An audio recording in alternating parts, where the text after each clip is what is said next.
Hello दोस्तों, आज हम करने वाले हैं लेसन 3। लेसन 1 और लेसन 2 हो चुके हैं। ये आखिरी लेसन, इसके खत्म होता ही यूनिट 1 हमारी खत्म हो जाएगी। हेलो फ्रेंड्स, मेरा नाम है मेहुल शर्मा और आपका स्वागत है मेरी इस नई वीडियो में। चलिए शुरू करते हैं।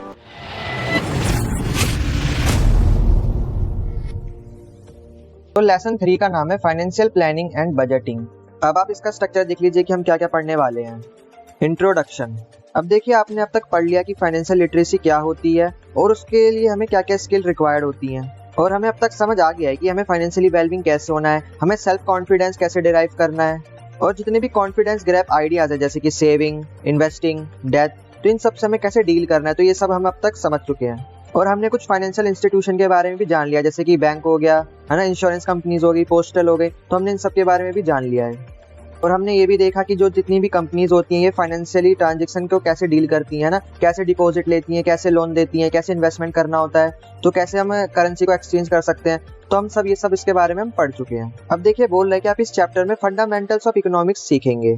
आप इसमें सीखेंगे कि हम प्लानिंग कैसे कर सकते हैं ना, और हम बजटिंग कैसे कर सकते हैं, wants, needs and scarcity of resources. अब आप जानेंगे कि हमें रिसोर्सेज क्यों चाहिए, हमें रिसोर्सेज की क्या जरूरत है, और आखिर ये जो रिसोर्सेज है कम क्यों होते जा रहे हैं।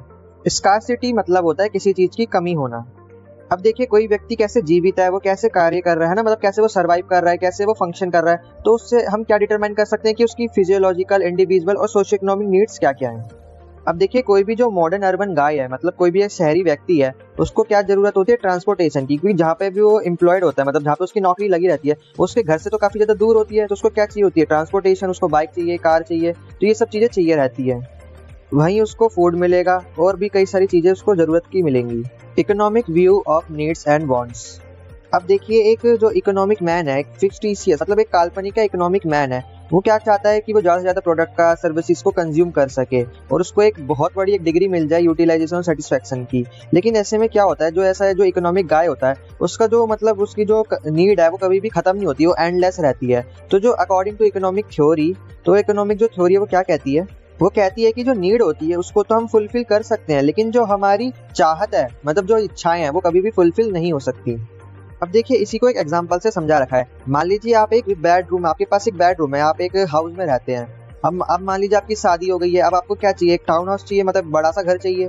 अब मान लीजिए आपके और भी बच्चे वगैरह हो गए, तो आपको क्या चाहिए, और भी ऐसे 3 बेडरूम वाला हाउस चाहिए जिसमें 3 कमरे हो। मतलब देखिए, भले ही आपके पास एक ऐसा घर है जिसमें आप क्या कंफर्टेबली रह सकते हैं, अच्छे से रह सकते हैं, लेकिन जो आपकी इच्छाएं हैं, आपकी जो चाहत है, वो क्या है, कभी भी खत्म नहीं हो सकती। आप सोचते हैं कि मुझे एक बहुत बड़ा बंगला सा मिल जाए जिसमें पूल वगैरह हो ना, जिसमें हम स्विमिंग कर सके। तो जो आपकी जो चाहते हैं वो कभी खत्म नहीं हो सकती। आपकी जरूरतें तो पूरी हो सकती हैं, लेकिन चाहते खत्म नहीं हो सकती। Scarcity of resources. अब देखिए, इकोनॉमिक्स में जो स्कार्सिटी ये शब्द है, इसका मतलब ये होता है कि जो रिसोर्सेज हमें सप्लाई हो रही हैं वो लिमिटेड अमाउंट में सप्लाई हो रही हैं। तो कंज्यूमर को फोर्स किया जाता है कि ये जो स्कार्सिटी है वो डिसाइड करे कि वो अपनी रिसोर्सेज का कैसे यूज करना चाहता है। कहीं वो ज्यादा यूज तो नहीं कर रहा है, मतलब लिमिटेड रूप में यूज कर रहा है कि नहीं कर रहा है, उसको मतलब फोर्स किया जाता है कि वो अपना जो रिसोर्सेज उसको लिमिटेड रूप से यूज करे। और देखिए, लोगों को क्या फोर्स किया जाता है कि वो चूज करे डिजायर और लिमिटेड सोर्स के बीच में। या तो वो अपनी डिजायर पूरी कर ले, या तो वो अपने वो लिमिटेड सोर्स में ही खुश रहे, क्योंकि डिजायर तो कभी पूरी होगी नहीं। तो ऐसे में उस व्यक्ति का जो रिसोर्सेज का यूज कर रहा है, उसकी रिस्पॉन्सिबिलिटी बनती है या उसकी एक प्रायोरिटी होती है कि वो रिसोर्सेज का एक सस्टेनेबल रूप से यूज करे, उसको ज्यादा एक्सेस में यूज ना करे, एक लिमिटेड रूप से यूज करे। अब हम देखेंगे डेफिनेशन ऑफ फाइनेंशियल प्लानिंग। तो फाइनेंशियल प्लानिंग को हम डिफाइन करते हुए लिख सकते हैं, the act of evaluating the necessary capital and figuring out it's competition. It is the process of stabilizing a company's financial strategy with regard to raising, investing and managing capital. तो financial planning का मतलब ये है कि जो हमारी necessary capital है, हम उसको कैसे इवेल्युएट करें, उसको कैसे बढ़ाएं, और हम कैसे अपने कंपटीशन को फिगर आउट करते हैं। और देखिए, हमारी कंपनी की जो भी फाइनेंशियल स्ट्रेटेजी है, हम उसको कैसे स्टेबलाइज करते हैं, हम कैसे उसको राइजिंग करते हैं, कैसे इन्वेस्ट करते हैं, कैसे उसकी कैपिटल को मैनेज करते हैं, तो ये सब प्रोसेस किस में आ जाएंगे, फाइनेंशियल प्लानिंग में। Goals for financial planning. अब देखिए, फाइनेंशियल प्लानिंग का पहला गोल है कि जो हमारी नेसेसरी कैपिटल है हम उसको कैलकुलेट करें। अब उसमें हर टाइप की कैपिटल इंक्लूड होती है, जैसे कि number of things including working capital cost, fixed investment, advertisement cost, और लॉन्ग टर्म प्लानिंग, जितने भी लॉन्ग टर्म प्लानिंग के आपके सारी कैपिटल को सबको जोड़ा जाएगा। और ये इंपॉर्टेंट है कि आप शॉर्ट टर्म और लॉन्ग टर्म दोनों कैपिटल को जोड़ें। दूसरा गोल है कि आप अपने कैपिटल स्ट्रक्चर को डिटरमाइन करें, मतलब आप अपने सारे कैपिटल को कंपोजिशन करें, मतलब सारे कैपिटल जो भी आपकी कंपनी को उसको जोड़ें और आपकी जो कैपिटल आपको जरूरत है अपने बिजनेस के लिए उसका परसेंटेज निकालें। ये सब करेंगे तो इसको बोलते हैं हम कैपिटल स्ट्रक्चर। और इसमें शॉर्ट टर्म, लॉन्ग टर्म और जो डेब्ट टू इक्विटी रेशियो ये सब इंक्लूड होना चाहिए। और तीसरा गोल है कि आपको फाइनेंशियल पॉलिसी को डेवलप करना है, जैसे कि आपको कैसे बोरिंग, मतलब आपको कैसे पैसे लेने हैं, लोन वगैरह, आपको कैसे लैंडिंग करनी है, आपको कैसे कैश को मैनेज करना है, तो ये सब आपको करना है। अब देखिए, जब आप फाइनेंशियल प्लानिंग कर रहे हैं तो फाइनेंशियल प्लानिंग कौन करता है? एक फाइनेंशियल जो मैनेजर होता है। तो एक अच्छा फाइनेंशियल मैनेजर कौन होता है? जो फाइनेंशियल रिसोर्सेज का एक लिमिटेड तौर पर एक अच्छे से इफिशिएंटली यूज करे, मतलब एक अच्छे तौर पर यूज करे और जो इसका जो रिटर्न है वो सबसे ज्यादा है, मतलब यूज तो वो कम करे लेकिन उसका जो रिटर्न है यानी ज्यादा पैसे कमाए, वो ज्यादा प्रॉफिट हो उसमें। The importance and need of financial planning. आखिर जो फाइनेंशियल प्लानिंग है इसकी क्या इंपॉर्टेंस है और इसकी जरूरत हमें क्यों है? Establishing objective, rules, procedure, programmes and budget for a company's financial activities known as a financial planning।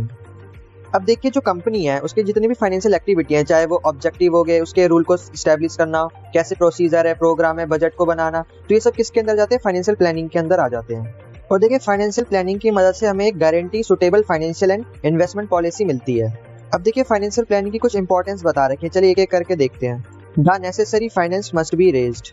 इसका मतलब है कि आपको पैसों को जुटाना होगा। मान लीजिए आपको कोई बिजनेस करना है तो उसके लिए आपको पैसों को जुटाना होगा, फाइनेंस को राइज करना होगा। अब देखिए, आपको क्या करना होगा कि आपको एक स्टेबिलिटी मेंटेन करनी होगी इनफ्लो और आउटफ्लो की, मतलब कितना पैसा आ रहा है और कितना पैसा जा रहा है, तो उसके बीच में आपको एक बैलेंस बनाना रहेगा। अब देखिए, फाइनेंशियल प्लानिंग की मदद से जितने भी जो फाइनेंशियल सर्विस प्रोवाइडर होते हैं वो आपको क्या इजीली और आपके बिजनेस में क्या इन्वेस्ट करेंगे और आपके जो बिजनेस है उसकी जो परफॉर्मेंस है उसको भी बढ़िया बनाएंगे।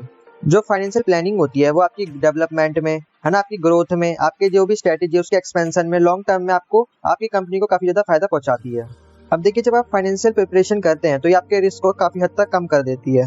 अब देखिए, जो फाइनेंशियल प्लानिंग है ये कंपनी को काफी ज्यादा फायदा तो पहुंचाती है, उसके एक्सपेंशन में भी मदद करती है और ये कंपनी को एक सस्टेनेबिलिटी एंड प्रॉफिटेबिलिटी प्रदान करती है।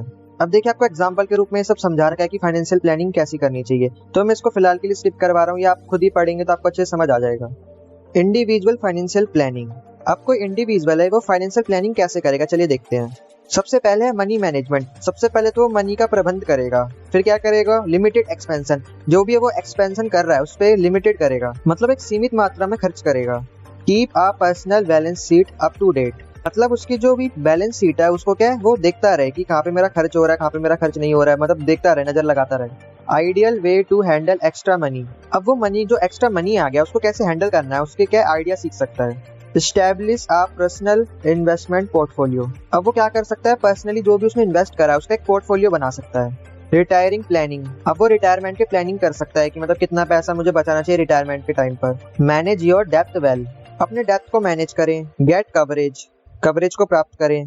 तो ये सब करके क्या एक इंडिविजुअल एक फाइनेंशियल प्लानिंग अच्छी सी कर सकता है। तो आज के लिए बस इतना ही। आई होप मैंने आपको जितना पढ़ा आपको अच्छे से समझ आ गया होगा। अब जो अगला है, जो बजटिंग है, उसको मैं अगले पार्ट में समझाऊंगा। जब तक के लिए वीडियो को लाइक कर दीजिए, चैनल को सब्सक्राइब कर दीजिए। मैं मिलता हूँ आपको इसकी नेक्स्ट वीडियो में, तब तक के लिए जय हिंद।